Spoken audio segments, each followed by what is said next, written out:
Halo teman-teman, jumpa lagi dengan aku, Linda. Kita lanjut ke bagian 14 ya.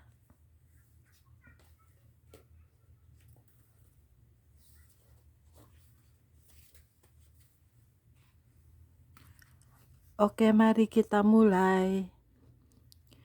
Kesembuhan adalah untuk hari ini. Pelayanan kesembuhan Kristus tidak berhenti ketika dia terangkat naik ke surga di hadapan murid-muridnya. Kisah para rasul adalah sebuah kelanjutan dari segala sesuatu yang dikerjakan dan diajarkan Yesus. Yesus memberi contoh pelayanan kesembuhan di bumi dan mengajarkan bahwa kesembuhan adalah sebuah bagian dari manfaat-manfaat kerajaan. Sebelum dia kembali kepada Bapaknya, Yesus memberikan instruksi kepada orang-orang percaya untuk pergi dan menyembuhkan orang sakit. Dia berkata, "Tanda-tanda ini akan menyertai orang yang percaya. Mereka akan mengusir setan-setan demi namaku. Mereka akan berbicara dalam bahasa-bahasa yang baru bagi mereka. Mereka akan memegang ular dan sekalipun mereka minum racun maut, mereka tidak akan mendapat celaka. Mereka akan meletakkan tangannya atas orang sakit dan orang itu akan sembuh." Yesus juga berkata kepada kita, "Dan apapun juga yang kamu minta dalam namaku, aku akan melakukannya, supaya Bapakku dipermuliakan di dalam Anak. Jika kamu meminta sesuatu kepadaku dalam namaku, aku akan melakukannya. Jikalau kamu mengasihi aku, kamu akan menuruti segala perintahku." Kristus tampaknya telah menghilang, dan saya sedang berjalan bersama dengan malaikat di antara gudang-gudang itu. Saya berpikir, begitu banyaknya gudang-gudang Tuhan. Yesus berbicara kepada roh saya, "Anakku, ketika engkau berdoa untuk seseorang di bumi, berdoalah untuk mereka di dalam namaku. Ingatlah bahwa engkau tidak mengerjakan kesembuhan, akulah yang melakukannya. Mintalah kepadaku untuk menyembuhkan mata atau kaki dan aku akan melakukannya. Mintalah kepadaku untuk meluruskan anggota badan yang cacat atau menyembuhkan tubuh-tubuh yang sakit dan aku akan menyembuhkan mereka. Apapun yang engkau inginkan untuk aku lakukan, mintalah di dalam namaku dan aku akan melakukannya." Aku punya jawaban yang sedang menanti di gudang-gudang ini. Yesus menegaskan bahwa berkat-berkat di gudang ini adalah untuk umatnya dan untuk orang-orang berdosa di bumi.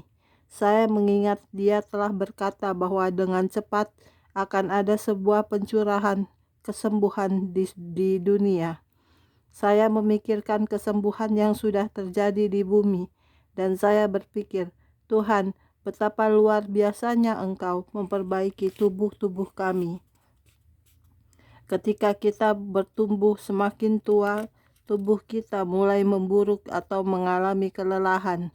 Itu adalah dampak alami dari dosa, dan kita tidak akan pernah dapat sungguh-sungguh bebas dari konsekuensi ini.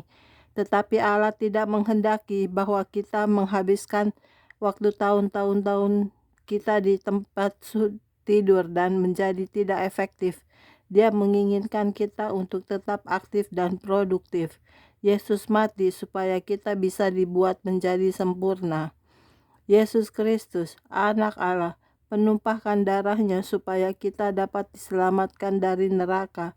Jika kita percaya bahwa Yesus Kristus adalah Anak Allah, kita mempunyai harapan untuk jiwa-jiwa kita di dalam Yesus.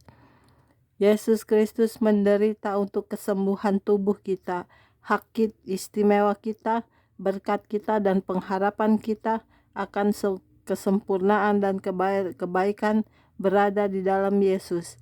Dia adalah harapan untuk tubuh fisik kita yang baik. Para orang kudus, ada banyak gudang-gudang berkat yang belum diklaim di surga.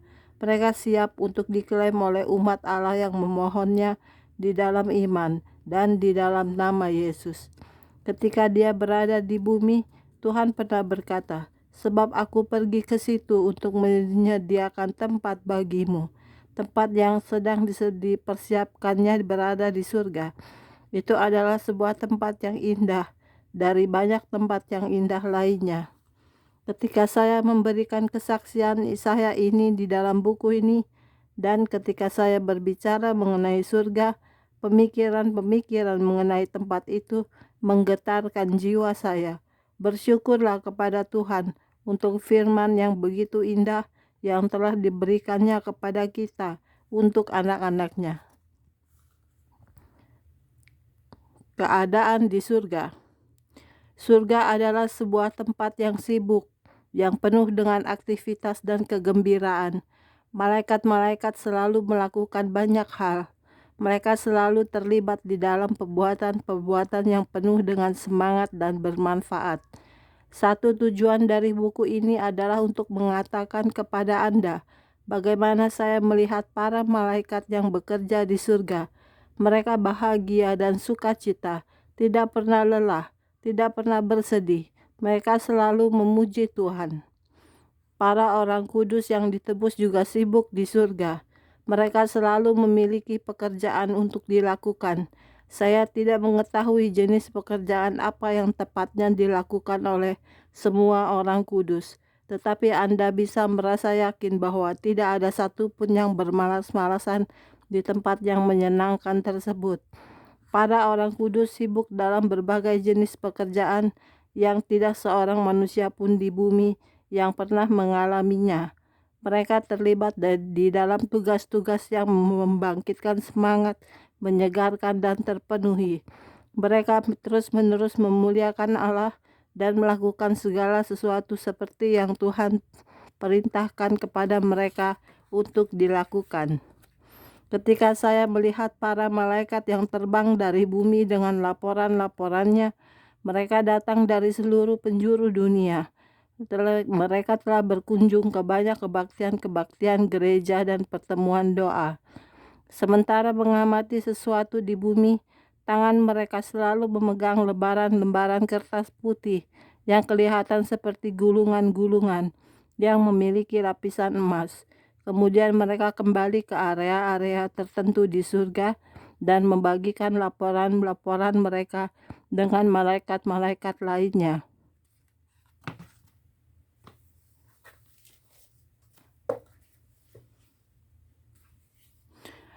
Oke, sekian dulu untuk hari ini videonya.